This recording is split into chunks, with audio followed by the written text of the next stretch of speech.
आज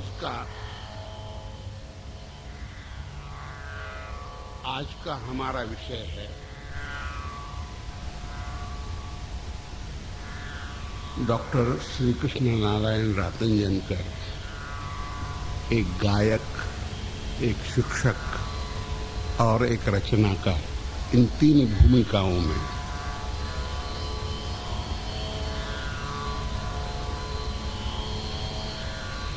मैं पहले ही कह देना चाहूँगा कि जिस व्यक्ति के विषय में मैं बोलूँगा वो मेरा निजी अनुभव मैं कह रहा हूँ और मैं स्वयं एक भावुक प्रकृति का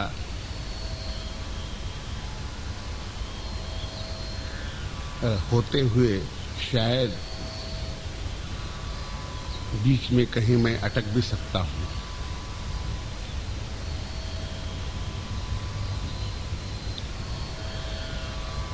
रतंजनकर जी को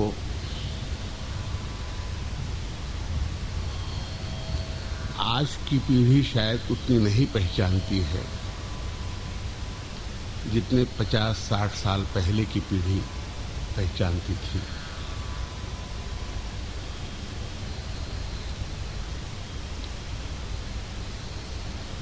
एक गायक के नाते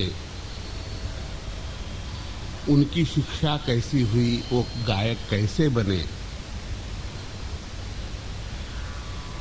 इन सब बातों का मुझे बहुत नजदीकी से जानकारी प्राप्त हुई। उसका कारण यही है कि मेरी बहुत अल्प आयु से मैं उनके साथ रहा। मेरा उनका संबंध क्या है ये आज तक मुझे भी नहीं पता। व्यवहार में मैं उनका शिष्य अवश्य हूं,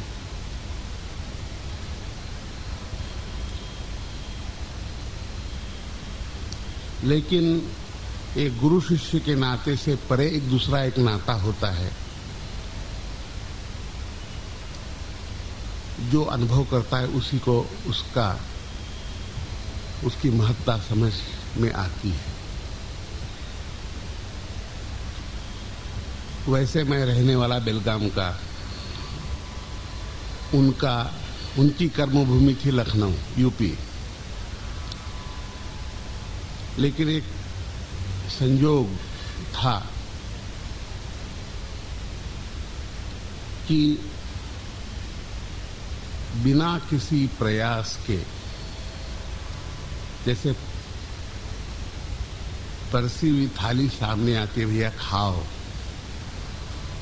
वैसे मेरे नसीब में कहिए मैं इतना सद्भाग्य रहा कि बिना किसी प्रयास के मैं उनके चरणों तक पहुंच सका। वो एक अलग कहानी है, उसका इस विषय से कोई अधिक संबंध नहीं है। लेकिन इतना अवश्य है कि इस कारणवश मैं उनके घर पर ही रहने लगा और वो चूंकि संयुक्त कुटुंब में रहते थे, इसलिए उनका घर का वातावरण और उनके बचपन की बातें, इन सब से मैं बहुत अच्छी तरह से वाकिफ हो सका और उनके इतने निकट में था कि उन्होंने अपनी बचपन की सभी बातें मुझे कही और उसी के आधार पर मैं बोलता हूँ। यानी किसी से सुनी हुई बात नहीं, उन्हीं के मुंह से सुनी हुई बात। रतंजनकर जी के पिताजी एक शौकिया सितार वादक थे और व्यवसाय से सीआईडी पुलिस इंस्पेक्टर थे। संगीत का शौक अवश्य था। वो चाहते थे कि अपने बच्चों को संगीत सिखाया जाए। उस जमाने में संगीत सीखना इन्हें दुश्वार था। सभ्य समाज में संगीत सीखना यानी ये समाज से उठा हुआ व्यक्ति है, ये समझ थी। तो हमारे रतंजनकर जी के बड़े भाई, उनकी आवाज भी बहुत अच्छी थी, जिनके सुपुत्र ज्ञानेश्वर रतंजनकर हमेशा गाते रहते हैं। तो उनको सिखाने के लिए पहले उनके पिताजी का विचार हुआ, उनके साथ साथ इनको भी बिठाना। उनकी आयु की 7वें वर्ष में संगीत की शिक्षा उनकी प्रारंभ हुई। वो भी कैसे? उनके पिताजी के एक मित्र शंकरराव कर्नाड, ये एक वकील थे बंबई हाई कोर्ट में, और चूंकि ये सीआईडी इंस्पेक्टर थे तो इनकी कोर्ट में हमेशा भेंट होती रहती थी। तो उनसे उन्होंने कहा कि भैया हमको जरा हमारे बच्चों को अच्छा स्वर ज्ञान करवाना है, स्वर ज्ञान अच्छा करवाना है, तो कोई अच्छा शिक्षक हो तो हमें बताइए। तो ठीक है। तो काले खां साहब के, यानी गुलाम अली खां साहब के चचा काले खां साहब थे, उनके एक शिष्य कृष्णराव होन्नावर नाम के वहां बंबई में कई लोगों को तालीम देते थे। उनकी नियुक्ति की गई। जिस दिन उन्होंने घर में कदम रखा तो रतंजनकर जी के पिताजी ने उनसे कहा कि आपको मैं इन बच्चों को स्वर ज्ञान कराने के लिए यहां बुलाया है, और जब तक आपका नहीं मेरा समाधान नहीं हो तब तक अगर एक भी बंदिश आप उन्हें सिखाएंगे तो कल से आप आना कष्ट न करें, चाहे वो फिर 5 साल लगे 10 साल लगे, जब तक मेरा समाधान नहीं होगा। आपका समाधान तो जान लीजिए, मेरा समाधान जब तक नहीं होगा तब तक एक भी बंदिश नहीं सिखानी, इनको स्वर ज्ञान होना चाहिए। इस प्रकार दोनों भाइयों का शिक्षा आरंभ हुई। उसमें एक 6-7 महीनों के बाद बड़े भाई तो जरा उम्र में भी अधिक थे, तो स्कूल में बच्चे सब चिढ़ाने लगे, तो उन्होंने मारे शर्म के गाना छोड़ दिया और इन्होंने कंटिन्यू किया। 3-3.5 साल तक सिर्फ 12 स्वरों के अलंकार चलते रहते थे। स्कूल से 4:30 बजे शाम को आए तब वो गुरुजी वहां हाजिर रहते थे घर पर। इनको खेलने के लिए भी टाइम नहीं मिलता था। स्कूल से आए, किताबें रख दी, चलो। तो जो 4:30-5 बजे शिक्षा आरंभ होती थी तो 6:30-7 बजे तक उनको शिक्षा दी जाती थी। ऐसा 3.5 साल का क्रम हुआ। इस बीच में कहीं रसोई घर में कोई बर्तन गिरा, कहाँ बोलो कौन सा सुर है वो, कहीं कुछ म्यूजिकल साउंड कहीं से भी आया तो कौन सा सुर है, ऐसी सब बातें होने लगी। 3.5 साल में वो सुनने के लिए कई लोग आते थे। उस जमाने में इस स्वर ज्ञान कराना एक नई रीति थी।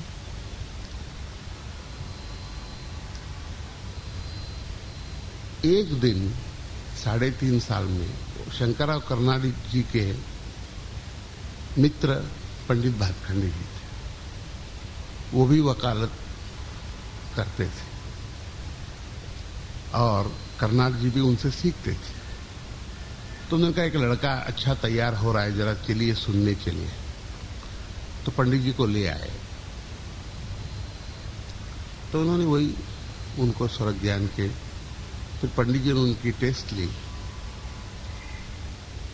अलग अलग स्वर पूछे अलग अलग संदर्भों में, फिर कहा कि 12 स्वर झट से आरोह करो बगैर रुके हुए। तो उन्होंने क्या बताया, ठीक है चलने दो, शाबाशी दी। फिर बाद में गजानन राव जोशी जी के पिता अनंत मनोहर जोशी, उनसे उन्होंने करीब करीब 1-1.5 साल तक तालीम ली ग्वालियर शैली में। और इस बीच में लक्ष्य संगीत ग्रंथ तैयार हो गया था और उनके पिताजी का स्वास्थ्य ठीक न होने के कारण उन्होंने रिटायरमेंट ले लिया था और घर पर ही रहते थे। तो उनके हाथ में लक्ष्य संगीत की एक प्रति मिली, भेंट भातखंडे जी ने भेजी थी। उस ग्रंथ को पढ़ने के बाद, वो खुद संस्कृत के बड़े विद्वान थे हमारे गुरुजी के पिताजी, उन्होंने अष्टाध्यायी से संस्कृत सीखा था। यहां तक इतना ही कहना चाहूंगा कि जो निर्णय सागर प्रेस में जो समास चक्र जो किताब छपी है, वो रचनाकार हमारे गुरुजी के पिताजी थे। उनको कॉलेज की टर्म फीस भरने के लिए पैसे नहीं थे, तो उन्होंने समास चक्र लिखा और निर्णय सागर को 100 रुपए में बेच दिया, कॉपीराइट समवेत, जिसके ऊपर की कई आवृत्तियां निर्णय सागर ने निकाली। और सभी लड़कों को उन्होंने संस्कृत घर में ही पढ़ाया था अष्टाध्यायी से। तो उन्होंने जब वो ग्रंथ देखा, तब उनकी मनोमन ये उनको लगा कि इनकी खोज बहुत है संगीत में। और वैसे भी वो कॉलेज मेट्स भी थे भातखंडे जी और उनके पिताजी, तो वैसे भी भातखंडे जी को वैसे जानते भी थे। इस बीच में हमारे गुरुजी के माताजी का देहांत हुआ और कुछ समय के लिए गायन बंद रहा, 1-1.5 साल तक। एक दिन ट्राम में पिताजी की और भातखंडे जी की भेंट हुई, तो उन्होंने कहा बच्चे का प्रोग्रेस कैसा हो रहा है, कैसा चल रहा है। तो उन्होंने कहा ऐसी ऐसी परिस्थिति के हिसाब से उनका गाना आजकल बंद है। तो नहीं, हम गाने उत्तेजक मंडली में, यहाँ क्लब है, वहां मैं रोज जाता हूँ शाम को, वहां ले आइए उसको। तब से उनके उम्र के 13वें साल से 11-12 साल की उम्र से वो पंडित जी के पास सीखने लगे। इस प्रकार फिर उनका संगीत चालू हुआ और 2-3 साल बाद में आर्थिक परिस्थिति के कारण उन्होंने बम्बई छोड़ा और वो सतारा और अहमदनगर में गए, वहां रहे। वहां अब्दुल करीम खान साहब से उनकी भेंट हुई। अब्दुल करीम खान साहब के साथ उन्होंने साथ संगत भी की, उनको गाना भी सुनाया। और उस वक्त अब्दुल करीम खान साहब ने बहुत कहा कि इस लड़के को हमें दे दो, इसको हम बहुत तैयार करेंगे। तो उनके पिताजी ने कहा ये तो पंडित भातखंडे जी का शिष्य है, उनकी अगर इजाजत होगी तो मुझे कुछ नहीं है, मुझे उनके पूछना पड़ेगा। तो इतने में एक बात, ये घटना हुई। तो उन्हें उस वक्त ये श्रुतियों का झगड़ा चल रहा था उस जमाने में, देवल, क्लेमेंट्स, इन लोगों का श्रुतिवाद चल रहा था। और अब्दुल करीम खान साहब उसमें और भातखंडे साहब उस कथन को खंडन कर रहे थे। तो उस हिसाब से भातखंडे जी के प्रति थोड़ी सी मिसअंडरस्टैंडिंग थी। तो उनका क्या ये वादी समाधि हम झूठ मानते हैं, क्या हम मालकोस बगैर मध्यम के नहीं गा सकते हैं? तो उन्होंने गाना शुरू कर दिया बगैर मध्यम के। हम मालकोस, देखिए मालकोस का स्वरूप है तो वादी समाधि क्या जरूरत है? तो गुरुजी के पिताजी ने कहा कि खान साहब जरा किदारा तो बढ़िए मध्यम के बगैर, वादी समाधि जरूर नहीं लेकिन आप किदारा बढ़िए, मालकोस तो आपने गा लिया, बगैर मध्यम के केदारा गाइए। तो इस ऐसी सब बातें होती हैं। लेकिन उस जमाने में अब्दुल करीम खान साहब को जो उन्होंने सुना था, उस गायन का असर भी उनके मन में काफी हुआ। और फिर वो बंबई चले आए और 1916 तक वो पंडित जी से सीखते रहे। तब तक गायन उत्तेजक मंडली बंद हो चुकी थी और भातखंडी स्वयं एक क्लास फोर्ट एरिया में शारदा संगीत मंडल के नाम से चलाते थे। यहाँ कई पारसी लोग आते थे। वहाँ गुरुजी का गायन हफ्ते में एक दिन होता था और उसी समय सयाजीराव महाराजा को ये मालूम हुआ कि सामूहिक रूप से संगीत की शिक्षा कहीं दी जाती है। तो उन्होंने खोज करते हुए वहां पहुंचे, इनकॉग्निटो में वहां जाके देखा तो पंडित जी वहां बोर्ड पर कुछ स्वर लिखते लड़कों से गवा रहे थे। अब जो सीना बसीना तालीम का और चीज है और समाज में सांगीतिक जागृति लाना, ये एक उनका ध्येय रहा। कम से कम कानसेन तो पहले तैयार हों। जो कार्य विष्णु दिगंबर जी ने किया वही थोड़े से सुशिक्षित समाज में गाना कम से कम समझने लगे, ताकि वो आगे गाना समझने लगे ठीक से। इस उद्देश्य से वो कई लोगों को उन्होंने सिखाना शुरू किया। तो वो बहुत प्रभावी हुए और बड़ौदा पैलेस पर भातखंडे जी को बुलाया, उनसे चर्चा हुई। उन्होंने उस वक्त पूछा कि आपका कोई शिष्य है क्या? तो उन्होंने कहा कि फलाने फलाने दिन हमारा एक शिष्य गाता है, आप वहां आइएगा और सुनिए। तो उस रोज गुरु जी का गायन हुआ। सयाजीराव बहुत प्रभावित हुए और उन्होंने कहा कि महारानी चिमणाबाई को हमको सिखाने के लिए एक शिक्षक की जरूरत है, तो तुम लड़के को बड़ौदा भेज दो।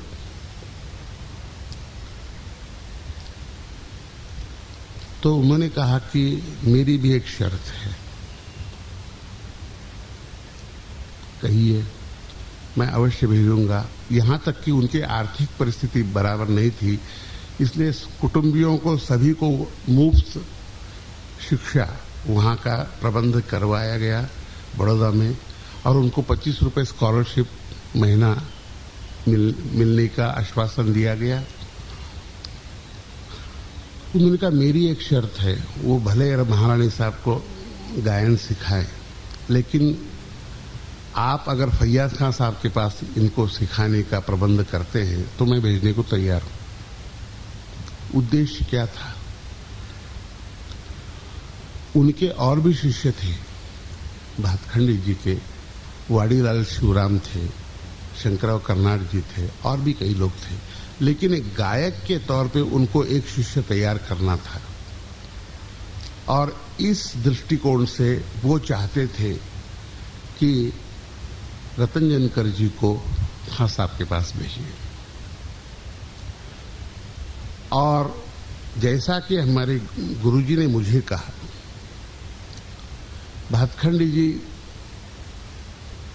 ने जब उनके पिताजी को कहा कि इस लड़के को आपको बड़ौदा भेजना है, तो उन्होंने कहा कि आप खुद सिखा रहे हैं इनको, क्यों बड़ौदा क्यों जाना है? देखो 2-3 मेरे मकसद है। एक तो तुम्हारे सभी बच्चों के शिक्षण का प्रबंध वहां होगा, बंबई से रहन सहन का खर्चा भी कम रहेगा। साथ साथ मेरा उद्देश्य जो है, मैंने उनको सिखाया अवश्य है, मैं खुद महफिल में नहीं गाया। ये सोचने की बात है। कितना भी कोई विद्वान हो, महफिल जमाना एक अलग चीज होती। तो इसके लिए इसको कोई ज्यादा राग, तो मैंने कई राग रागनियां सिखाई हैं, विद्या के लिए नहीं, लेकिन एक महफिल के गायक के सोबत करने के लिए। तो वो मंच का रंग जो है उसके आदी हो जाएंगे और उनको काफी फायदा होगा उससे। तो तुम मेरे कहने पर इनको भेजो। और उस समय भातखंडी जी ने सभी देश में पर्यटन करते हुए खां साहब फैयाज खां में कुछ बातें पाई थी कि यही योग्य व्यक्ति है। और इस तरह से 1918 में जब पहली कॉन्फ्रेंस हो चुकी, जिसमें वो गए भी थे पहली कॉन्फ्रेंस में, बड़ौदा में, बड़ौदा भेज दिया गया। तब तक बड़ौदा कॉन्फ्रेंस में गा चुके और पिताजी उनको लेके बड़ौदा गए। तो खंडेराव मार्केट में सुबह घूम रहे थे तो फैयाज खां साहब को देखा। तो उन्होंने कहा कि पिताजी ने कहा यही तुम्हारे गुरु जी हैं। तो उन्होंने जाके चरण स्पर्श किया। तो उन्होंने कहा कौन हो भाई? तो पिताजी ने कहा ये ऐसे ऐसे हैं आपके पास। अच्छा पंडित जी ने भेजा है तो कल से शुरू करेंगे, कल घर पे आ जाइएगा। तो दूसरे दिन घर पहुंचे। गुरुजी कहते थे कि मैंने उनको, उस वक्त वो खां साहब भी जवान थे, he was in early 30s, 25 और 30 के बीच में उनकी उम्र थी। और उनका पर्सनैलिटी तो क्या कहने हैं। वो उसको देखते हुए उन्होंने, गुरुजी ने कहा मैं तो अपने को धन्य समझ गया कि ऐसे व्यक्ति के चरणों में मैं जा रहा हूं। दूसरे दिन गए तो उनका कि गंडा बांधना पड़ेगा। ठीक है, तो क्या करना होगा? वो कभी उनको मालूम ही नहीं गंडा बंधन यानी क्या होता है। सिर्फ उनका कि 2 आने ले आना। 2 आने का गुड़ और चना मंगवाया था और उसमें शागिर और कुछ नहीं, एक कौड़ी, फूटी कौड़ी, उसके बाद कुछ नहीं। सिर्फ 2 आने का खर्चा गुरुजी को करना पड़ा। और गंडा बंधन होने के बाद शुरू हुआ। लेकिन क्या हुआ, खां साहब को फुर्सत नहीं मिलती थी, वो भी जवान थे। और जब दरबार में गायन होता था, ये स्कॉलर होने की वजह से इनको उनके साथ गाना पड़ता था। उनको भी अब उनके ढाले स्वर में इनको गाना, तो उनको उसी तरह से मट्ठा भरना, रियाज करना उनको पड़ता था, क्योंकि उनके साथ सुर लगाना है। पंडित जी अक्सर बड़ौदा जाया करते थे, अपने शिष्य का प्रोग्रेस कैसा क्या चल रहा है वो देखते रहते थे। 5 साल तक ये क्रम चालू रखा। मैंने उनकी कॉपी भी देखी है, जो जो गीत उन्होंने खां साहब से सीखे। शायद ही 5 साल में 25-30 अस्ताइयां उनको सिखाई होंगी। लेकिन इतना गाने का मुहावरा हुआ कि कहा कहते हैं लोग कि फैयाज खां साहब की फोटोकॉपी थी गुरुजी। उस जमाने के जितने लोगों ने उनको सुना है, उन सभी ने मुझे कहा है कि तुमने क्या सुना है तुम्हारे गुरुजी को। वो फैयाज खां साहब की फोटोकॉपी थी। और खां साहब भी कहते थे he is my spiritual heir. Khan साहब का वो जवानी का गाना। तो और घर के बाहर का जितने शागिर्द थे उसमें सबसे पहले श्री कृष्ण रतंजन का। तो उस जमाने में उनको गायन करना था, गायक के तौर पर। 23 में बंबई वापस आए। फिर तब तक 2-3 कॉन्फ्रेंसेस हो चुकी थी। लखनऊ में 24 और 25 को कॉन्फ्रेंसेस हुई। बाद में वहां मैरिज कॉलेज की स्थापना हुई 1925 में। और सर विलियम मैरिज जो वहां के गवर्नर थे, वो उस तालुकदार इंडियन म्यूजिक एसोसिएशन नाम की एक संस्था थी, उसके वो प्रेसिडेंट थे। तो उन्हीं के नाम से वो कॉलेज शुरू हुआ, marriage college of Hindustani music. वहां उस वक्त छोटे मुन्ने खां, खलीफा आबिद हुसैन खां साहब और नसीर, बाबा नसीर तानरस खां साहब के बेटों में से, नहीं, छोटे मुन्ने खां साहब थे। ऐसे कई गुणीजन थे। और उस समय क्या बात हुई कि कॉलेज तो स्थापना हुई, सीखने वाले कोई नहीं। तो उस जमाने में लोगों में कॉन्फिडेंस क्रिएट करने के लिए राधा कुमुद मुखर्जी, राधा कुमुद मुखर्जी, राधा कमल मुखर्जी, धुरजटी प्रसाद मुखर्जी, ये लोग अपने वॉलेंटियर हुए और वो शागिर्द बने। तो पहला नाम कॉलेज में धुरजटी प्रसाद मुखर्जी का है, पहला नाम कॉलेज में।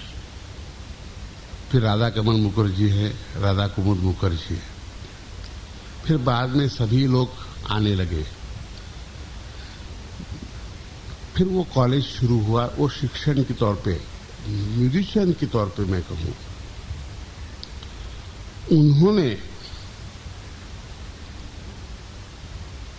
जो शोहरत और हासिल की थी वो इतनी प्रभावी थी। उस जमाने में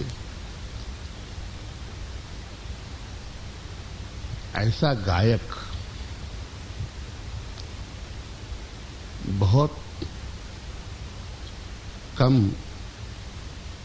गाने वाले थे। ये दिलीप चंद्र द्विवेदी जी ने मुझे कही बात, वो बाद में बोलूंगा।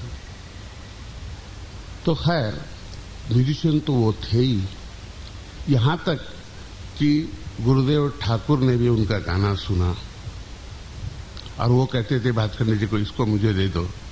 यहाँ मालवीय जी, मदन मोहन जी, वो कहते कि श्री कृष्ण को मुझे, मैंने कहा मेरे पास श्री कृष्ण एक ही है, कहाँ मैं उनको दूं। और उधर उमानाथ बली भी उनको चाहते थे। फिर दिलीप रॉय ने उनका गाना सुना और हमारे मालविका के फादर और हेमेंद्र बाबू, इनको भेजा उनके पास सीखने के लिए। पहाड़ी बाबू, अम्बिक मुजुमदार और कांजीलाल, कई लोग उनके पास आए, सीखे। रोशन म्यूजिक डायरेक्टर, वो भी 5 साल से उनके पास सीखा हुआ। तो बाद में वो शिक्षण में गए। वो क्यों? तो जब गाने लगे, तब जब कॉलेज की स्थापना हुई तो उन्होंने, वो हमारे गुरुजी को बाबू कहते थे। बाबू तुमको लखनऊ जाना है। तो उन्होंने कहा कि, वो राव साहब कहते थे उनको, भातखंडे जी को, राव साहब मैं तो वकील बनना चाहता हूं, मैं सीखना चाहता हूं, मैं शिक्षक नहीं बनना चाहता। तो उनके पिताजी ने कहा मेरे घर से निकलो, जिन्होंने तुम्हें कुछ एक कौड़ी भी न लेती इतनी विद्या दी, उनके काम के लिए तुम उनको मदद नहीं करोगे, तुम मेरे लड़के नहीं हो, घर से निकलो, उनको जाओ, वो जो कहेंगे वो तुमको मानना पड़ेगा। तो अपनी म्यूजिशियनशिप को गंवाते हुए वो कॉलेज पहुंचे और जिन हालतों में वो कॉलेज शुरू हुआ, उसके बाद वो एक संगीत का तीर्थ क्षेत्र बन गया था। ये हमारे भाई इधर बैठे हुए, उनको भी मालूम है कि लखनऊ में ऐसा कोई भी गायक या वादक जो लखनऊ पधारा हुआ है और वो कॉलेज में न पधारा हुआ, ऐसा कभी नहीं हुआ। तो एक गायक की दृष्टि से कई लोगों ने मुझे ये भी कहा कि अगर हिंदुस्तान में ऐसी कौन सी व्यक्ति है जो यमन और लक्ष्मी तोड़ी एक ही समान अधिकार से गाने वाली हो, तो वो श्री कृष्ण रतंजनकर है। यमन जैसा विस्तृत राग और लक्ष्मी तोड़ी जैसा कठिन राग, दोनों समान अधिकार से, समान सरलता से गाने वाला कोई व्यक्ति होगा तो श्री कृष्ण रतंजनकर है। जैसे मैं हमेशा कहता हूं, खान साहब से बहुत बड़े विद्वान और बहुत बड़े बड़े गायक थे, लेकिन खान साहब से ऐसा गवैया दूसरा नहीं हुआ।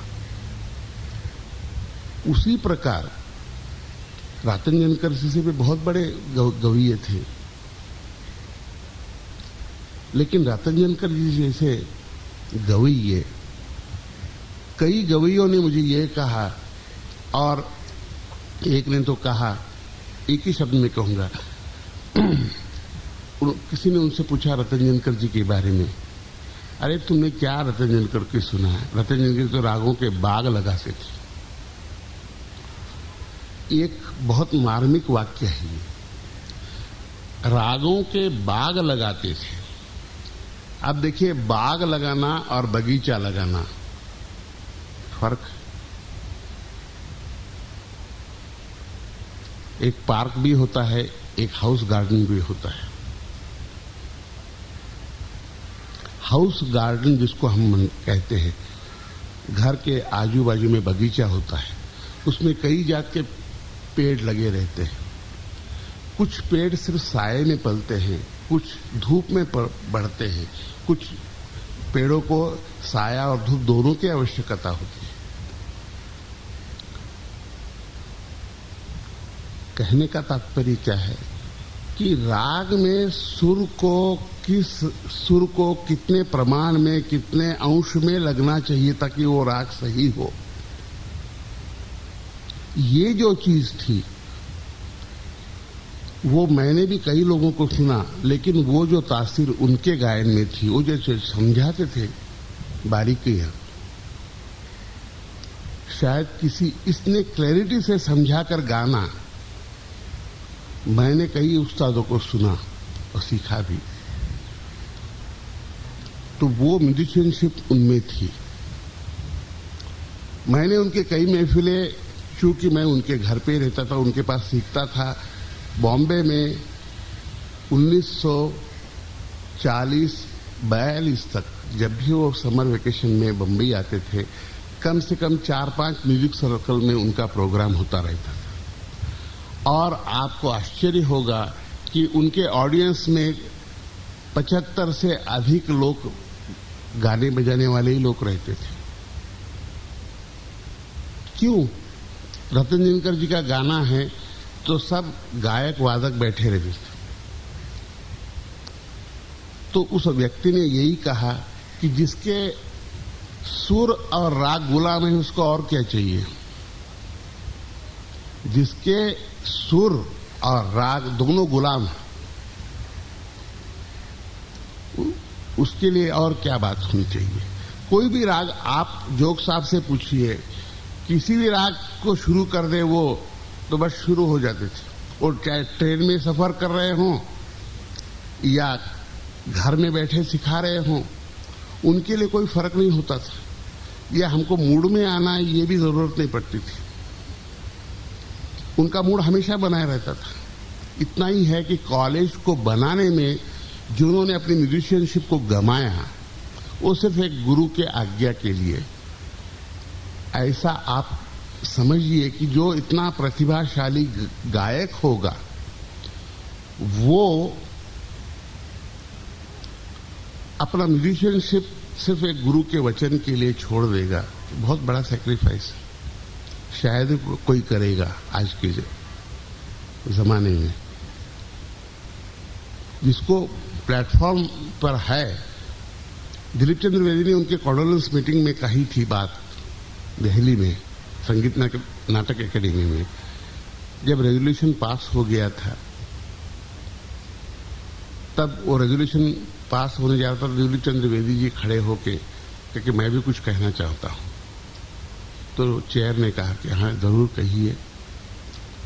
तो उन्होंने इतना ही कहा कि रतंजनकर और दिलीप चंद्र बेदी ये एक अजब रिश्ता है। वैसे तो मेरे बड़े गुरु भाई सबसे पहले खान साहब के पास श्री कृष्ण रतंजनकर पहुंचे, लेकिन श्री कृष्ण रतंजनकर और दिलीप चंद्र बेदी जब सामने सामने निगाह हो जाती थी तो बगैर झगड़े के वो अलग नहीं होते थे। ये तो उनका रिलेशन था। वही दिलीप चंद्र बेदी आज ये कहना चाहता है कि अगर रतनजनकर गाते रहते तो शायद मुझे भी प्लेटफॉर्म नहीं मिलता, लेकिन उन्होंने गुरुजी के वचन के लिए, उनकी इच्छा के हिसाब से अपना म्यूजिशियनशिप मिटा दिया। उनको कई बार लोगों ने पूछा, साहब आपने जिंदगी में हासिल क्या किया? तो उन्होंने कहा मैंने कुछ नहीं हासिल किया है, लेकिन हाँ मेरे पश्चात एक 5-6 लोगों को मैंने तैयार किया है, बस वही मेरा कंट्रीब्यूशन है। तो ऐसे एक प्रभावी गायक थे। और शिक्षक का जहां तक सवाल है, उनके शिष्यों में अलग अलग दिशा में कार्य करने वाले शिष्य रहे। अभी जैसे मैंने कहा, पहाड़ी बाबू ने फिल्म ले लिया, वो फिल्म के गायक हो गए, फिल्म के एक्टर हो गए। रोशनलाल ने म्यूजिक डायरेक्शन शुरू किया। कई लोगों ने ऑर्गेनाइजर के हिसाब से संस्थाएं खोली।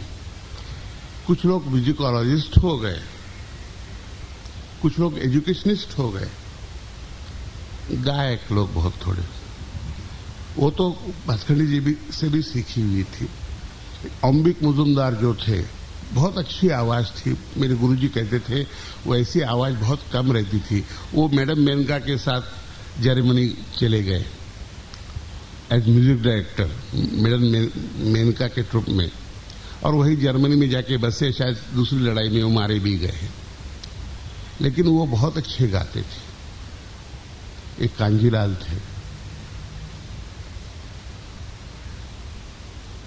तो कई शिष्य उनके पास, हम जब उनके पास पहुंचे तब उन्होंने हमें कहा कि मेरा गाना जब खत्म हो गया तब तुम लोग आए हो। कई बार इनको भी वही बात कही उन्होंने, मेरा गाना खत्म होने के बाद तुम। उस जमाने में हमने उनका जो गाना सुना, गायक के तौर पे एक बात अभी याद आई। मैं आपको एक सिर्फ छोटी सी बात कहूंगा जो मैंने अनुभव की है। इतना गाना गिरा हुआ तब भी वो रेडियो प्रोग्राम, एक बार उनको सुबह रेडियो में गाना था, तो एक हफ्ते पहले मेरे बड़े गुरु भाई भट्ट, SCR भट्ट, उनको लेकर वो खट की तालीम दे रहे थे कि खट गाएंगे। उनको साथ में गवाना था तो उनको तालीम दे रहे थे। रोज मुकुट माथे धरे शुरू होता था सादरा, उनको सिखाते थे, उसकी बढ़त सिखाते थे। और वो उस जमाने में भी खुद अपने घर से तंबुरे उम्बुरे स्टूडियो में ले जाते थे। उनकी गाड़ी आती थी उनको लेने के लिए। तो वो सुबह कपड़े पहन रहे थे, गाड़ी आएगी चलेंगे। तो चाय पीते पीते भट्ट साहब ने तंबुरे मिलाए घर पे ही, जरा देखेंगे, जरा वातावरण तैयार हो। तंबुरे मिलने के कहने के आज मैं शुद्ध भैरवी गाऊंगा, शुद्ध भैरवी गाऊंगा। और ध और ग यही संगति शुरू थी। और जब गंधार लगे तो साहब रोमांच हो जाता था। मैं कहा भट्ट साहब ये क्या हो रहा है? वो कहते वो देखो ये क्या हो रहा है। और दूसरे एक हजारीलाल हमारे यहाँ तबला बजाते थे कथक क्लास में, उनको कहा आज मैं धमार गाऊंगा तो तुम पखावज ले लेना। वो भी बैठा, अरे छोटू बाबू देखो ये क्या होता है। हम लोगों ने तीनों ने वो अनुभव किया कि वो गंधार की जो तासीर थी तो हमारे रोंगटे खड़े हो जाते थे। जहां गंधार लग गया वो ऐसा कुछ वातावरण, इतने में गाड़ी आई, वो वहां गए, गाए भैरवी, लेकिन वो जो चीज घर में बैठे हुए थी वो वहां नहीं थी। तो सुरों का असर भी क्या होता है ये हमने अनुभव किया है उनके गले से।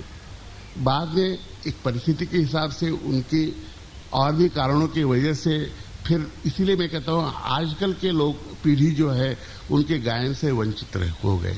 उनका सही गाना जिन्होंने सुना है उनको उसका अंदाजा हो सकता है। अब रही शिक्षक की बात, उनके यहां अलग अलग बुद्धि के विद्यार्थी आए। मैं जब उनके पास पहुंचा, मेरे भाई साहब उनके पास ले गए। मैं बचपन में नाट्य संगीत गाता था। मैंने अपना पहला कार्यक्रम जिंदगी का उम्र के छठे साल में दिया, 2.5 घंटे पब्लिक प्रोग्राम। मैंने 2.5 घंटे का नाट्य संगीत का प्रोग्राम पैदा किया। जब मेरे साथ कुमार थे, कुमार और मैं, तब से हम लोग बाल कुमार गंधर्व, तब वो हम नाट्य संगीत गाते थे। तो भाई साहब ने हमको 2-4 चीजें सिखाई थी। वही अन्ना साहब की पुस्तक में से 2-4 गायन मुझे, वो छुट्टी में जब आते थे बंबई से, तब उन्होंने 4-5। तो जब मैं अन्ना साहब के पास पहुंचा 1936 में, तब उन्होंने मेरी टेस्ट ली। हाँ, गाओ तो जरा, क्या आता है तुम्हें? तो मैंने 1-2-3 नाट्य संगीत सुनाए उनको। और फायदा ये था कि जो नाट्य संगीत हमारे यहाँ पुराने नाटकों में थे, वो किसी न किसी बंदिशों पर आधारित थे।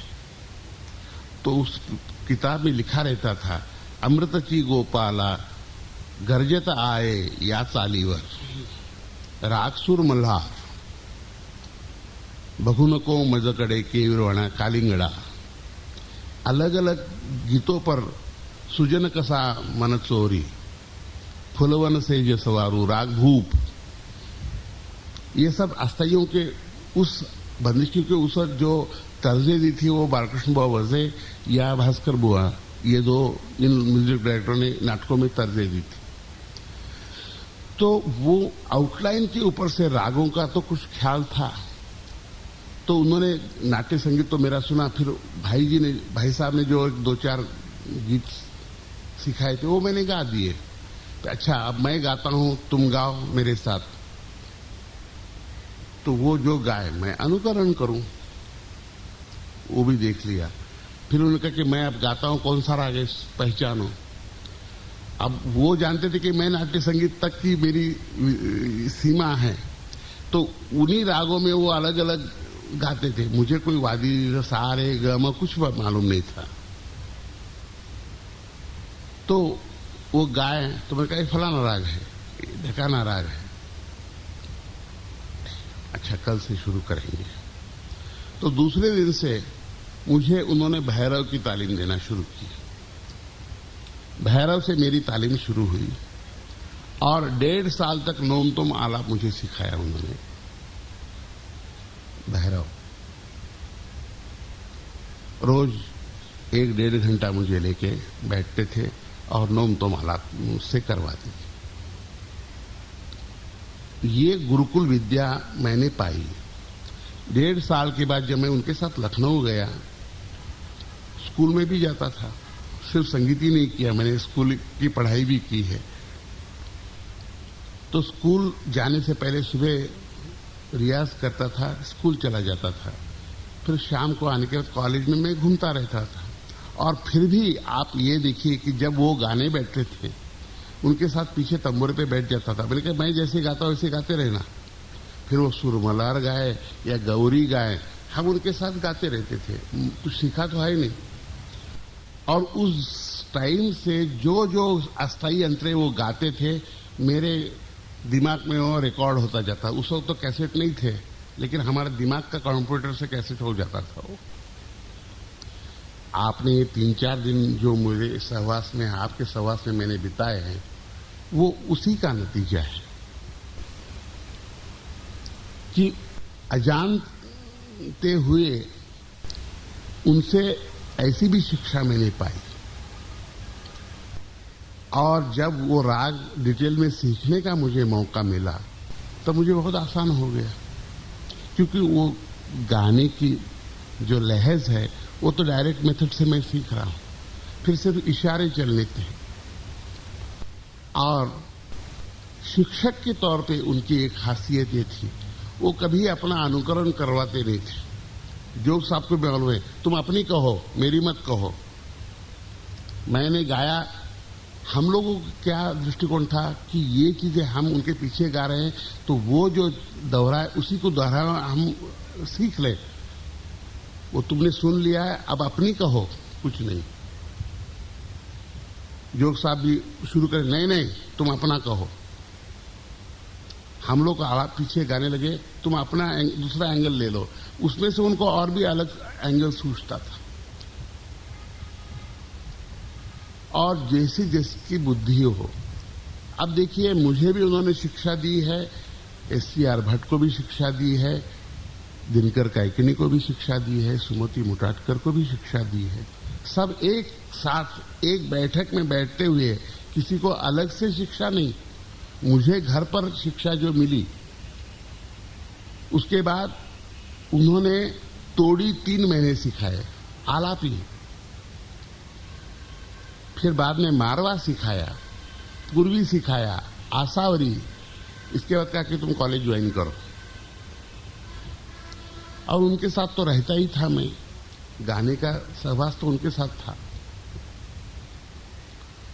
इतना होते हुए उन्होंने सबको कहा, तुम्हारा जो आइडियल है वो तुम ले लो। 7 अंधों ने एक हाथी को देखा था, अलग अलग उसने उसके स्वरूप मन में किए। वैसे जिस शिष्य ने उनको जिस दृष्टिकोण से देखा होगा, उसने उनसे वो विद्या पाई।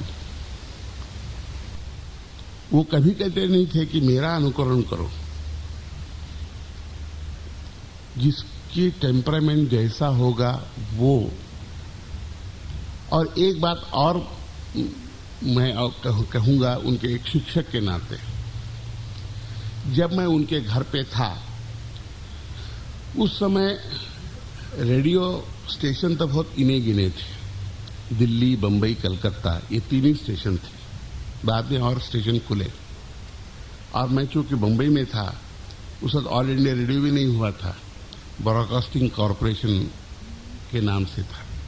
तो उस रोज नेशनल प्रोग्राम होते थे। अच्छे कलाकारों का प्रोग्राम 9:30 से 11 बजे तक एक ही सिटिंग होती रहती थी। कभी फैयाज खान साहब गा रहे हैं, कभी अब्दुल करीम खान साहब गा रहे हैं, कभी वज़ीबुआ गा रहे हैं, कभी रजेबी खान साहब का प्रोग्राम है। ऐसे एक सिटिंग होती थी। तो रात को, और रेडियो उस जमाने में नई एक चीज थी। मैं तो एक विलेज से बंबई आया हुआ था, तो उनके घर पे रेडियो था, तो मैं खोलता था। आपको ताज्जुब होगा, जिन कलाकारों का नाम हिंदुस्तान भर हुआ था, उनमें से चंद कलाकारों का गाना जब रेडियो पे रहता था, उनका बंद करो।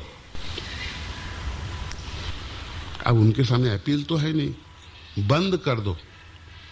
कुछ लोगों का गाना वो सुनने देते थे। ये क्यों होता है? हम तो, और उनसे तो हम बहस तो नहीं कर सकते थे। बंद करो तो बंद करो। ऐसे, लेकिन आपको ताज्जुब होगा कि 5 साल के बाद जिन कलाकारों का गाना वो उन्होंने न सुनने के लिए कहा था, उनके पीछे तंबूरा लेके हमको साथ करने के लिए कहा उन्होंने। जिनका गाना मत सुनो कहा था, उनके पीछे तंबूरा लेके भी हमको बिठाया। उस जमाने में शायद ऐसा कोई कलाकार जो लखनऊ पहुंचा होगा जिनके साथ संगत हमने नहीं की, ऐसा कोई नहीं। इनको मालूम है, छोटा आर्टिस्ट हो, बड़ा आर्टिस्ट हो, सबके पीछे गाना। क्योंकि ऐसे बैठ के सुनने से पीछे साथ करने में हमारा अटेंशन अधिक होता है, क्योंकि उनका साथ करना पड़ता है हमें। वो किस अंग से जा रहा है, उसी की साथ संगत करनी है। तो इसलिए हम हमेशा तंबूरे पर बैठना पसंद करते थे। और फिर हमारे टेम्परामेंट में जो जो बातें हमको अच्छी लगी वो इम्बाइब होती गई। तो एक उनका शिक्षा देने का ये भी एक तरीका था। और जहां जहां भी कोई अच्छी हरकतें रहती थी, बाद में कहते थे, तुमने सुना फलाने आर्टिस्ट को, कैसा लगा, क्या चीजें लगी? उसमें ये फिरकत थी, ये क्या खूबी थी, फिर डिस्कशन होता था। यानी उनका सिखाने का तरीका इस प्रकार का रहता था। और चूंकि बचपन से मैं उनके साथ रहने की वजह से उनके मिजाज को, उनके विचारधारा से मैं इतना हिल मिल गया, घुल मिल गया कि उसकी अंतिम एक प्रमाण कहूं तो एक बंदिश उनकी बन जाने के बाद वो पहले कागज पर लिखकर मेरे पास भेजते थे और कहते थे कि मेरी ये सेफ डिपॉजिट वॉल्ट है, वहां चली जाएगी तो फिर वो कहीं खोई ही नहीं जा सकती है, पहले उसकी वहां चली जानी चाहिए। फिर मुझे था कि मैं उसकी कॉपी बना के और शिष्यों गुरु भाइयों को दे दूं, लेकिन पहले मेरे पास, अगर मैं वहां न रहूं तो। और मुझे चिट्ठी आती थी, ये मैंने नवी एक कॉम्पोजिशन बनाई है, मैं जब आऊंगा तो सुनूंगा। और वो मेरे गले से सुनते थे। वो कहते कि हम जो चाहते वो गाएगा, वो समझता है इसमें क्या है, वो लिखना है, उसको इंटरप्रेट करना वही जानता है। यहां तक कि आखिरी उनके अवसान के पहले वो बम्बई आके रहे थे, तो मैं रोज ही उनके पास जाता था। तो कभी मौज में आए, हाँ बैठो, फलानी चीज सुनाओ, ढकानी चीज सुनाओ। वो कहे तुम्हारे गले हमारी चीजें सुनने को हमको बहुत अच्छा लगता है, तुम समझते हो कि मैं क्या चाहता हूं। शिक्षण की एक पद्धति, दूसरी भी एक उनकी। जोग साहब को उन्होंने कहा, हाँ जोग कौन सा राग शुरू करेंगे? तो उनको देसी बहुत पसंद था। जोग साहब को भी बहुत देसी, जब भी वो आए सुबह का टाइम हो तो जोग साहब देसी शुरू कर देते थे। अन्ना साहब वो दहवत लगाइए, जरा दहवत सिखाइए हमको। फिर वहां से फिर सारंग शुरू हो गए। अब देखो ये भी अंग देखो उसमें कैसे चल रहा है, ये भी अंग देखो। अलग अलग दृष्टिकोण आपको फीलर दे देते थे, फिर आप अपनी बुद्धि चलाइए उसमें। ये नहीं कि ब्रूमिंग चल रहा है, घोटते बैठो, घोटवाना अस्थायी यंत्र है, लेकिन इसका आविष्कार करना, उनके सोबत में आप गाते रहना और आप अपने अलग से उसका आविष्कार करते रहना, और फिर बाद में वो मूल्य मापन करते रहते थे। और फिर जब हम लोगों को वहां डिमॉन्स्ट्रेशन में गवाते थे, कॉलेज में डिमॉन्स्ट्रेशन होते थे तो हम लोग गवाते थे और सामने बैठते थे। फिर वहीं गाते गाते महफिल में, जैसे आपके यहाँ मैंने सुना है कि हर स्कॉलर यहाँ हफ्ते में एक दिन गाता है, वैसे वहां कॉलेज में डिमॉन्स्ट्रेशन भी होते थे और खुद वहां के बैठते थे। सुना तो हाँ चलो इस तरह से गाओ, अब इसको इस फिरके को बढ़ाओ। वहीं महफिल में चलो इस तरह से गाओ, वहीं इंस्ट्रक्शंस मिलते रहते थे। कभी कभी सीखने में हम लोगों ने क्या किया, वो तो काम में इतने व्यस्त रहते थे, भट्ट साहब, मैं और दिनकर, क्लास खत्म हो गया तो उनके कमरे के बगल में हमारा कमरा था, तो चलो खाना खाने के लिए भी बहुत देर है तो बैठ के प्रैक्टिस करेंगे। तंबोरा निकाला, बैठे प्रैक्टिस कर रहे हैं। कभी कभी उनसे रहा नहीं जाता था, काम वाम छोड़ के आके बैठ जाते थे। उनको हम अपने रियाज से खींच लेते थे अपने पास, और फिर 4-4, 5-5 घंटे शुरू हो जाती थी महफिल। कभी कभी उल्टा होता था, वो अब थके मांदे अपने कमरे में आके चेंज करते हुए, कैंप चेयर थी उनके, वहां बैठे कुछ गुनगुनाने शुरू करते थे। तो जिस अब वो गुनगुना यानी कोई फिक्स नोट तो होता नहीं, कोई सुर ले लिया, हम लोगों ने अन्ना साहब गुनगुना रहे हैं, झट से कमरे में तंबूरा उसी सुर में मिला लिया, तो भट्ट साहब तंबूरा बजाते बजाते उनके कमरे में पहुंचे, मैं एक डग्गा लेके पहुंच गया। अच्छा बैठो, फिर वो मूड में है और भी मूड में आ जाते थे, फिर 3-3, 4-4 घंटे में, फिर रात को 2 बजे क्या, 2:30 बजे क्या, 3 बजे क्या शुरू है गाना बजाना। तो इस तरह से हम लोगों ने कोई भी अपॉर्चुनिटीज खोई नहीं, सिर्फ क्लास में बैठ के हम लोगों ने नहीं सीखा, और उनका दरवाजा किसी के लिए बंद नहीं रहता था, कोई भी आके कभी भी कुछ भी पूछ सकता था। इतना ही था कि उनकी एक पर्सनैलिटी ऐसी थी कि लोग दूर से डरते थे उनके पास आने के लिए।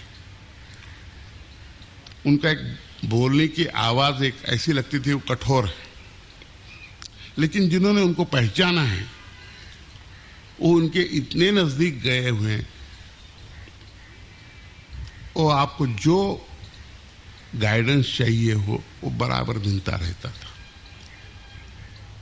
म्यूजिशियन के हिसाब से जब उनको हमारे राजा भैया जी कहते थे, उनका एक नियम था, जब राजा भैया जी रहते थे तब उनको गायन के बगैर कोई चैन नहीं थी रहती थी। परीक्षा के टाइम पे रोज गाना बजाना, रात को फिर ये चीज सुनाइए, वो चीज सुनाइए, राजा भैया जी भी गाते थे। तो इस वजह से अलग अलग अस्थाई जो हमको सुनने का सौभाग्य और हुआ, फिर बस वो एक बार सुन लिया तो मैंने रिकॉर्ड कर लिया। आपको जो इतनी सारी चीजें मैं सुना सकता हूं उसका कारण यही है कि निकट सान्निध्य और उनकी कृपा। मैं इतना ही समझता हूं कि उन्होंने एक दृष्टि हमें दी और विशालता दी, संकुचितता नहीं थी उनके विचारधारा में, संकुचितता नहीं थी कि ये हम ऐसे ही गाना चाहिए, ऐसा ही है नहीं, देखो दूसरा क्या कर रहा है उसमें उसको सुनो और 4 लोगों से चर्चा करो। कोई वो दावा नहीं रहता था। जब वो रचनाकार पर मैं शाम दोपहर को आऊंगा तब बहुत सी बातें हों कहने के लिए, रचनाकार किस कोटि के थे। लेकिन शिक्षक के लिए एक बार एक अंबेडकर साहब थे, आप ही के साथ काम करते थे बॉम्बे रेडियो में, उन्होंने एक राग बनाया था और उनको बेचारे को रचना करनी नहीं आती थी, तो उन्होंने बोनल नागी जो शुद्ध कल्याण का बहुत बड़ा प्रसिद्ध ख्याल है उसको उस राग में गाते थे। उन 2 बार ब्रॉडकास्ट भी किया। तो ऑडिशन के जमाने में वो जोग साहब के पीछे लगे कि हमको ये अन्ना साहब को सुनाना है उनको ये राग। तो उन्होंने कहा कि तुम जाके उनसे बोलो ना, वो डरता था उनके पास। तो उन्होंने कहा कि अन्ना साहब के साथ तुम जाना गाड़ी में। तो बहुत हिम्मत करके एक दिन वो अन्ना साहब के साथ चले गए। घर पे जाने के बाद तो अन्ना साहब को कहेंगे मुझे थोड़ा आपसे काम है, बैठिए बैठिए। तो बैठने के बाद उन्होंने कहा मैंने एक राग बनाए हैं तो उसको जरा सुनिए। तो उन्होंने वही बोलन लागी शुरू की। तो उन्होंने कहा कि भैया ये तो इतना बड़ा प्रसिद्ध ख्याल है, इसको क्यों बिगाड़ रहे हो तुम। तो उन्होंने कहा साहब हम तो रचनाकार तो है नहीं। अच्छा बैठो। 15-20 मिनट में उन्होंने अस्थाई और अंतरा, विलंबित ख्याल और द्रुत ख्याल बना के कहा कि ये ऐसा ही है ना तुम्हारा राग, ये ले जाओ चीजें और इसको गाओ। वो उन्होंने जान पहचान वाला आदमी। लेकिन मैं कहने का है जो विद्या का अभ्यासु है उसके लिए उनका दरवाजा कभी कोई बंद नहीं रहता था। कोई भी कभी भी आए, रात के 12 बजे भी आए तो वो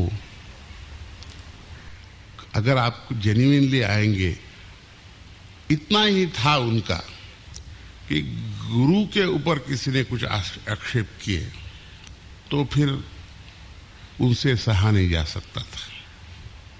वो स्वाभाविक है, किसी भी विद्यार्थी को लगता है। फिर वो कहते कि तुमने ये फलाना देखा है, फलाने दृष्टिकोण से देखा है कि नहीं, क्योंकि वो जिस दृष्टिकोण से उन्होंने अपने गुरु को पहचाना था। और गुरु भक्ति तो कितनी होती थी। एक बार मैंने अपने आंखों से देखी है, मैंने बहुत ऑब्जर्व किया है।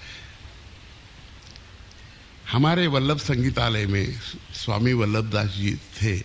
कोजागरी पूर्णिमा, शरद पूर्णिमा के दिन हम लोग चांदनी रात में बैठे हुए थे।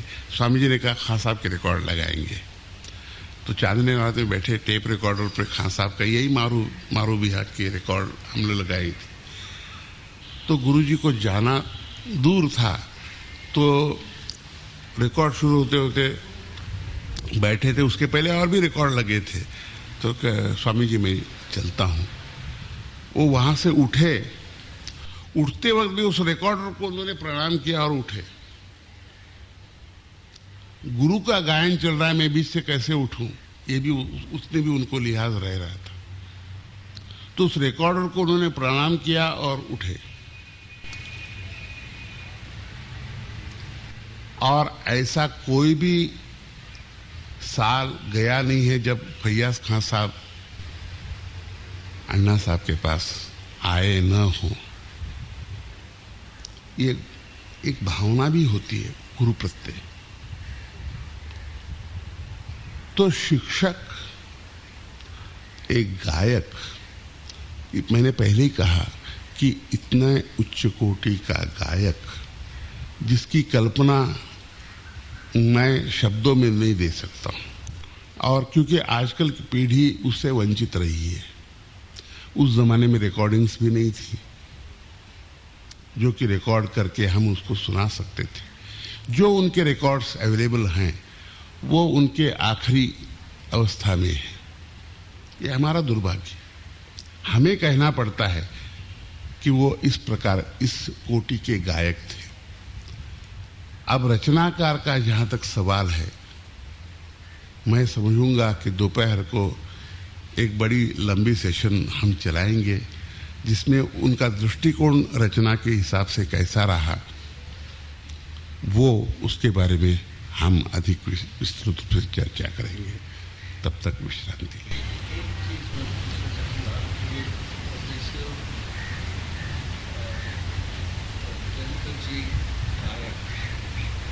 आपने बताया, हमने उदाहरण दिया, लेकिन एक राग के प्रति उनका क्या दृष्टिकोण था, किस तरह से वो राग को समझते थे, या किस तरह से वो राग को एक निचोड़ते थे, और किस किस दृष्टिकोण से किसी राग का अध्ययन करते थे, ये अगर आप एक राग में लेके जरा से बता दें।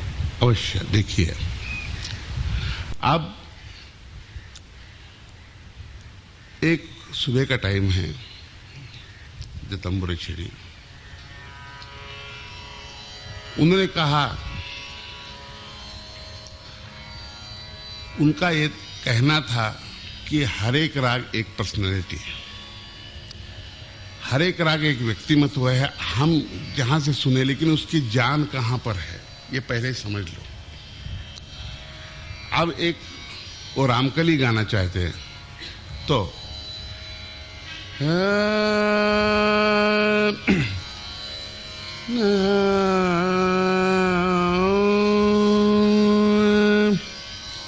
इस संगति को बार बार घुटाते थे।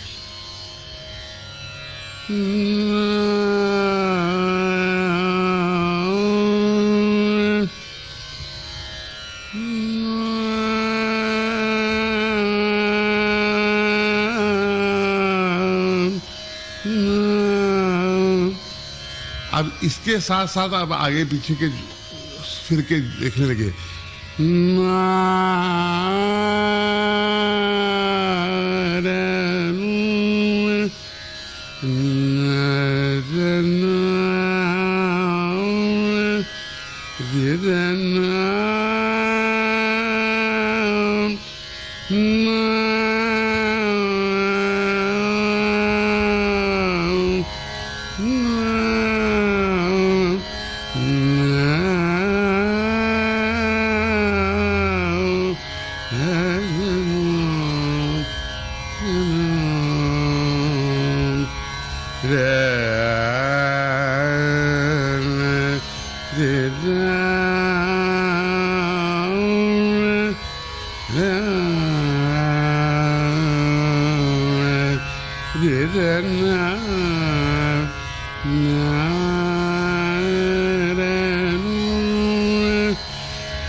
अब उसकी जवाब सवाल ही मिले।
ये उनके उच्चार खास।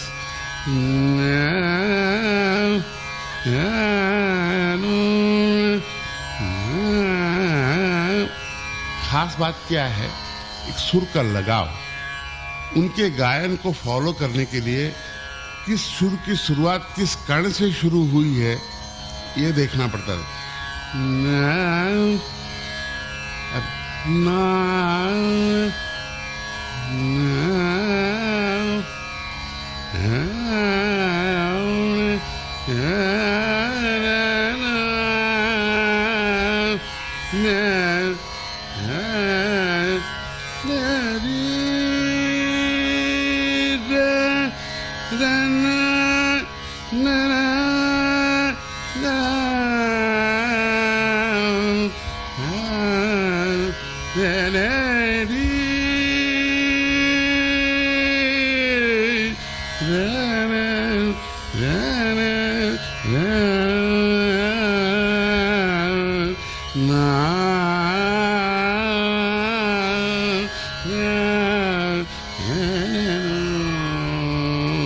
अब देखिए, मैं सा पर बहुत कम आ रहा हूँ, मेरा केंद्र वही पंचम पे कर रहा हूँ।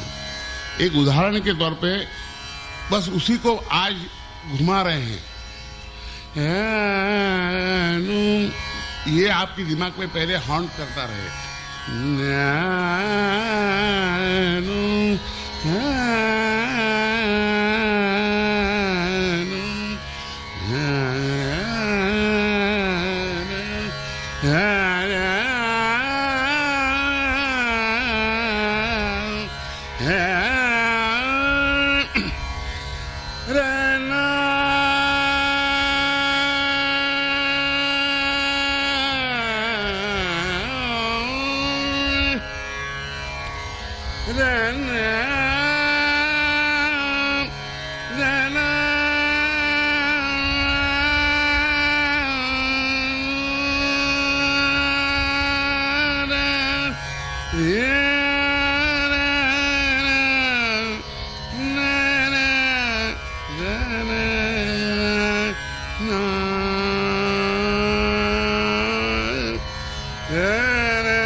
मुझे कभी उन्होंने कहा इतना करते हुए मैंने कभी नहीं सुना।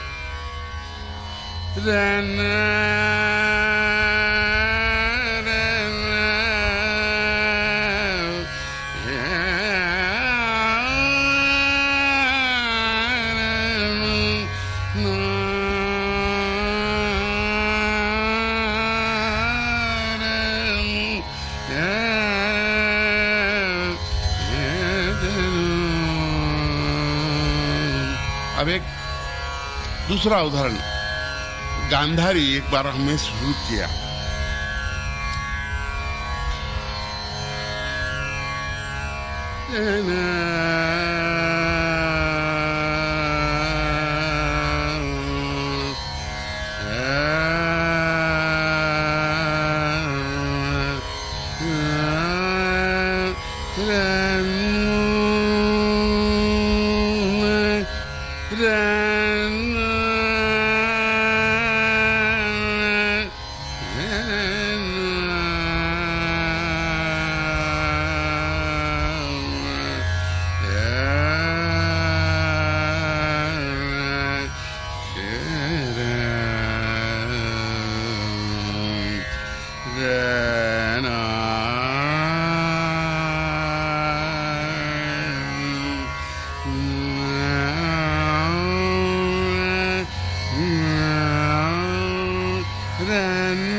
तो ये जिस अलग अलग स्वर स्थान हैं, उसके खास अंग हैं।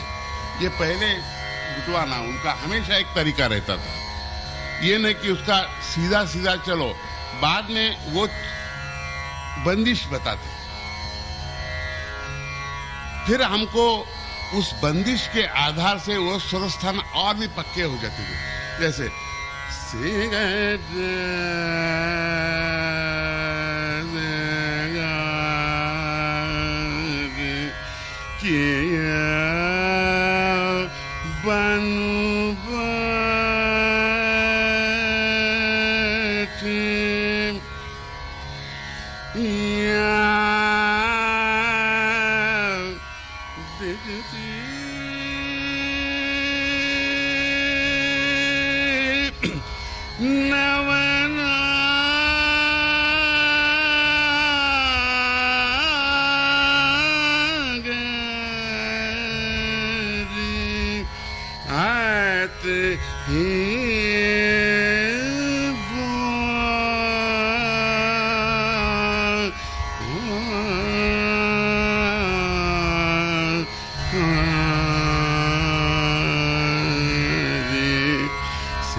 अब उनका जौनपुरी कैसे करोगे?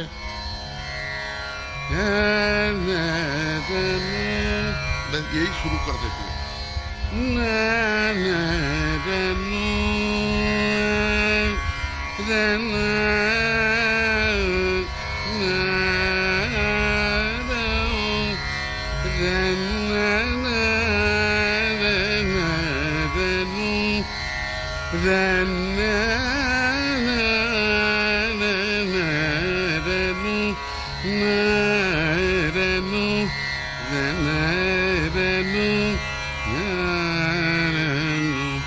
बाद में आता था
इस तरह से उनके पहले फिरके चलाते थे, बाद में उसको जोड़ना।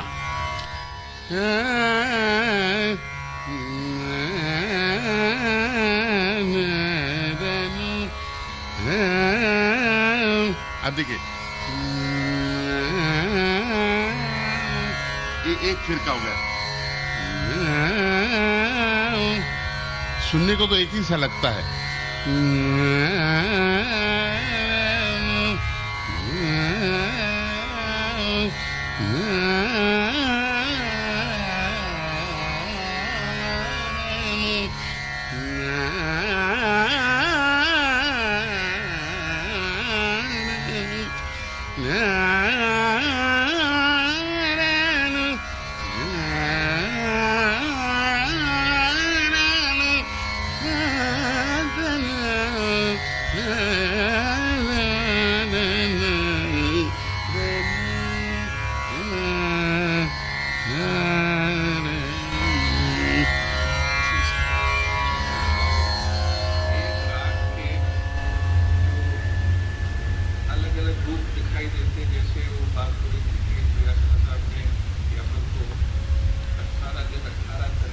अब उतनी कोई ऐसा उदाहरण तो मैं अभी कॉम्पोजिशंस के हिसाब से मैं आपको दोपहर को उसको बताऊंगा। उनकी जो कल्पना थी, उनका एक सबसे बड़ी खूबी उनकी थी, उन्होंने बंदिशें बनाई। उसका पहले प्रास्ताविक मैं बताता हूँ दोपहर के। जहां आवश्यक है वहीं बंदिशें बनाई। बंदिशें बनाने के लिए नहीं बंदिशें बनाई। जहां जिन रागों में बंदिशों की कमी है उसमें तो उन्होंने बंदिशें बनाई, लेकिन आम रागों में उन्होंने अगर उनको कोई बंदिश सूझी हो तो उन्होंने बनाई है, नहीं कि हमको बंदिश बनानी है। और एक राग की दो दो तीन तीन बंदिशें आप सुनेंगे तो उसमें एक फिरका ऐसा मिलेगा जो कि किसी और बंदिशों में नहीं है। यानी वो इतना एक टुकड़ा काफी रहता था आपको आगे चालना देने के लिए। ये भी गुंजाइश है, ये भी हो सकता है। बुद्धि चलाने के लिए वो एक स्कोप दे दे रही थी, नहीं तो हम फिर, और राग तो वही है। अब कई उनकी बंदिशें, उन्होंने कम लगभग 800 बंदिशें बनाई हैं। उनकी 800 बंदिशें हैं, जिसमें कि सरगम से लेकर ध्रुपद, धम्मार, सादरे, होरी, ठुमरियां, टप्पे, सभी शैलियां हैं। उनको ठुमरी की तालीम कदरपिया के सुपुत्र से मिली, लखनऊ घराने के। वो हमने देखा है कई बार। हुजूर कदरपिया जी के नवाब साहब आते थे, श्री कृष्ण जरा हुजूर की ठुमरियां सुनाओ। फिर वो बैठ के फिर शुरू हो जाते थे और ठुमरी ही गाते रहते थे। जोग साहब ने कई बार उनको ठुमरी गाते सुना है, लेकिन वो महफिल में नहीं गाए। उनको एक उसका शौक था, जिसका जहन जहां है, फूड फॉर थॉट उन्होंने सबको दिया। और चूंकि सबसे अधिक लाभ मुझे मिला, तो इन सब शैलियों का अध्ययन उनके सानिध्य में करने का सौभाग्य मुझे मिला। सिखाया उन्होंने ध्रुपद धमार ख्याल। शिक्षक के तौर पे एक ही बात मैं आखिर में कहूंगा कि यानी वो विद्यार्थी की कैपेसिटी किस प्रकार से जानते थे। अभी याद आई बात, लगभग 1958 की बात है। उस समय संगीत सम्मेलन सप्रो हाउस में हुआ करते थे। डॉक्टर केसकर जी का ये दृष्टिकोण रहता था कि लिसनर्स को जितनी विविधता मिले लिसनिंग में उतना अच्छा है। इसलिए जो आर्टिस्ट को बुक किया जाता था उनको 2-3 रागों का अल्टरनेट चॉइस दिया जाता था। उसमें से आप एक राग चॉइस करके हमें भेजिए, आप कौन सा राग गाने वाले, ताकि डुप्लीकेशन न हो और अलग अलग आर्टिस्टों को अलग अलग राग शेड्यूल किए जाए। ये उस वक्त की एक प्लानिंग थी। इत्तेफाक से उसमें मुझे और भट्ट जी को धमार का आइटम गाना था और जिस वक्त ये प्लानिंग हो रही थी तो हमारे गुरुजी दिल्ली में ही थे। तो सुमति मुटाटकर जी उस वक्त डायरेक्टर प्रोग्राम्स थी। तो उन्होंने अन्ना साहब से पूछा कि हम इनको शेड्यूल कर रहे हैं ध्रुपद धमार के लिए, तो कौन से राग दें। सुबह की सिटिंग थी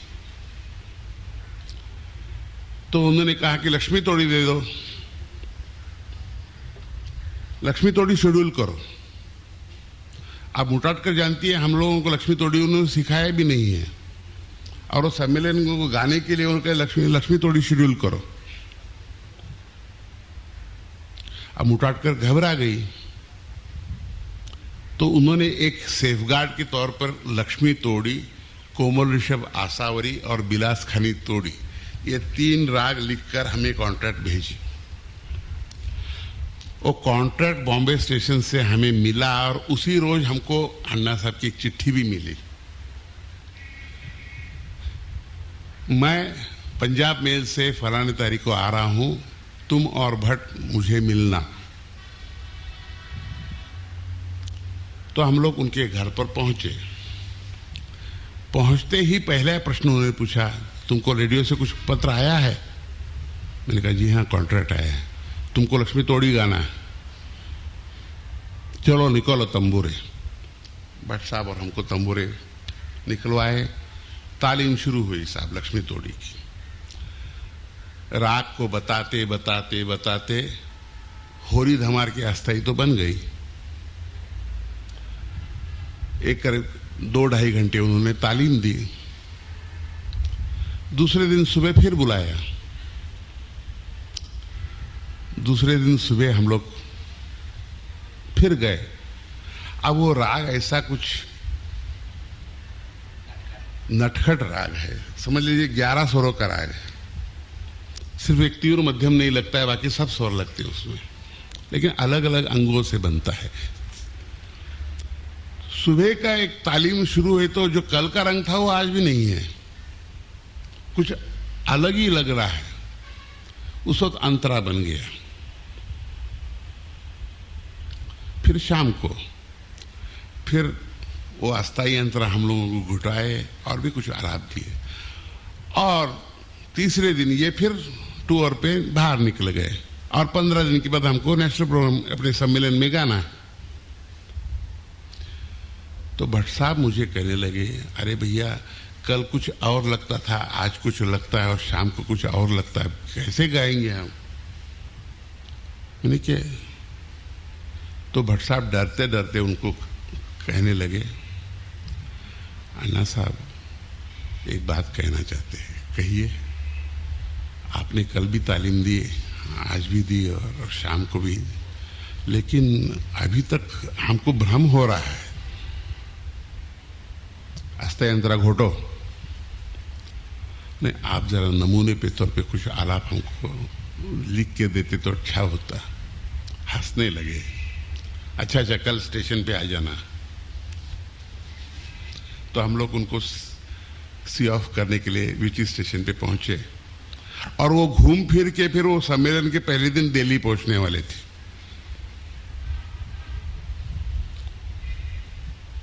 हम लोग गए तो एक पर्चा उन्होंने दिया, उसमें 3-4 आलाप लिखे हुए थे, ये लो, तो आलाप चाहिए ना, ले।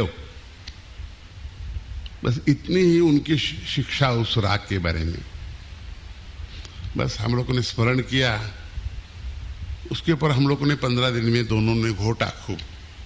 उसमें से उनकी प्रेरणा थी, समझ लीजिए। कॉन्फिडेंस हम में नहीं है, लेकिन उनको अपने शिष्यों में कॉन्फिडेंस कि ये लोग गाएंगे।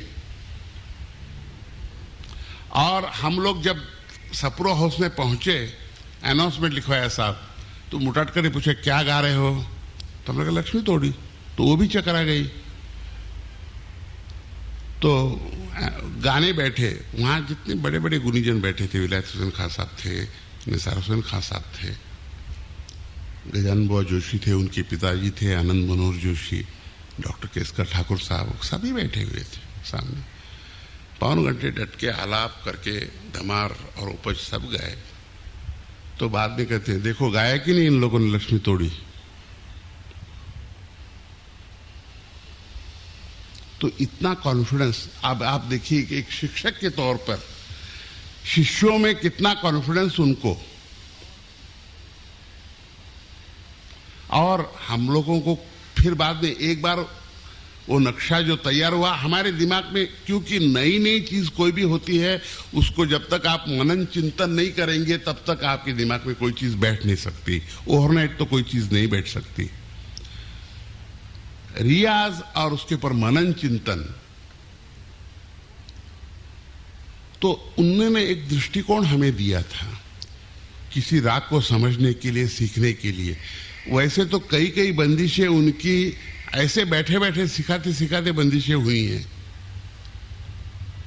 और उसके नमूने मैं आपको दोपहर को बताऊंगा कि एक आदमी किस कल्पना से कैसी बंदिशें कर सकता है। और उसमें साहित्य भी है, सांगीतिक वैल्यू क्या है। लोग कहते हैं कि साहब उनमें लय नहीं थी, और आपने अभी इतने 3-4 दिन में बंदिशें सुनी हैं, उसमें क्या लयकारी का निकास है, ये आप लोगों ने अनुभव किया। तो कई बंदिशें उनकी जो ऐसी, उस रोज हम लोग गाए तो सभी लोग आश्चर्य करने लगे। तो उन्होंने कहा हाँ वो गाएंगे, इससे मैंने ही तुमको पहले ही कह दिया था कि लक्ष्मी तोड़ी शेड्यूल करो। तो ये जो विद्यार्थियों में जो कॉन्फिडेंस, टीचर का होना, किसकी कैपेसिटी कितनी है वो पहचानना, ये भी एक शिक्षक की बहुत बड़ी क्वालिफिकेशंस। तो इस दृष्टिकोण से वो आदर्श शिक्षक भी रहे। अब रचनाकार के हिसाब से मैं शाम को अधिक चर्चा करूंगा।